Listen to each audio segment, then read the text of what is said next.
ធ្លាក់សប្រភេទរបៀបដូចក្លិនត្រីងាប់បងប្អូនទាំងអស់គ្នាថ្ងៃនេះឃើញត្រីខ្ញុំនឹកឃើញថាភិកមួយតាក់ទងមួយបងប្អូនស្ត្រីយើងដែលនិយាយថាធ្លាក់សមិនដឹងថាសគាត់នឹងជាប្រភេទអីកាពិតតាក់ទងជាមួយធ្លាក់សឲ្យតែខុសពីសធម្មជាតិវាមានជំងឺតែទាំងអស់ហ្នឹងចាសធម្មជាតិគឺជាសថ្លា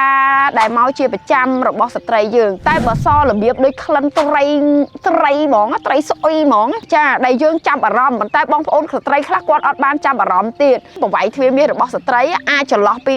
12.5 សង់ទីម៉ែត្រជុំវិញហ្នឹងអញ្ចឹងពេលខ្លះអសនធ្លាក់មកវានៅក្នុងមុខរុនទ្វារមាសស្ត្រីយើងវាអត់ចេញក្លិនមកទេតែដល់ពេលយើងទៅពិនិត្យអីអញ្ចឹងទៅដាក់ទៅគឺវាក្លិនយកតែម្ដងអញ្ចឹងអាក្លិនសភាពត្រីងាប់បែបនេះចាគឺជាប្រភេទធ្លាក់សភាគច្រើនគឺប្រភេទគេហៅថាបាក់តេរីចាបាក់តេរីនៅទ្វារមាសហ្នឹងដែលធ្លាក់សមានសភាពលឿងស្អិតចាឬក៏រាវស្មើសាច់ប៉ុន្តែវាអត់រមាស់ដល់ធ្លាក់សប្រភេទមួយទៀតទេគឺធ្លាក់សប្រភេទត្រីកុំម្នេះអាហ្នឹងបើរមាស់វិញរ៉េត10 លើ 10 ហ្មងគឺរមាស់ខ្លាំងដៃ 2 ដៃ 3 ហ្មងចាអញ្ចឹងបងប្អូនទាំងអស់គ្នាឲ្យតែឃើញថាសញ្ញាធ្លាក់សមិនធម្មតានៅទ្វារមាសរបស់ស្ត្រីយើងបែបមានក្លិនមានអីហ្នឹងបងប្អូនប្រញាប់មកពេលទៅព្រោះអាបាក់តេរីហ្នឹងក៏វារ៉ាំរ៉ៃណាស់ដែរណាជាពិសេសអាហ្នឹងងាយកើតមែនតើចំពោះស្ត្រីឲ្យតែ pH ស្ត្រីប្រែប្រួលដោយសារតែការគិតការហត់ការនឿយប្រែប្រួលតលរយៈភាពអត់ម៉ូន pH ទ្វារមាសហ្នឹងប្រែប្រួលលើសពីចន្លោះ 3.5 ដល់ 4.5 ហ្នឹងបាសបន្តិចហ្នឹងគឺកាត់ចាប់ដើមកើតបាក់តេរីដែលនាំឲ្យធ្លាក់សដូចក្លិនត្រី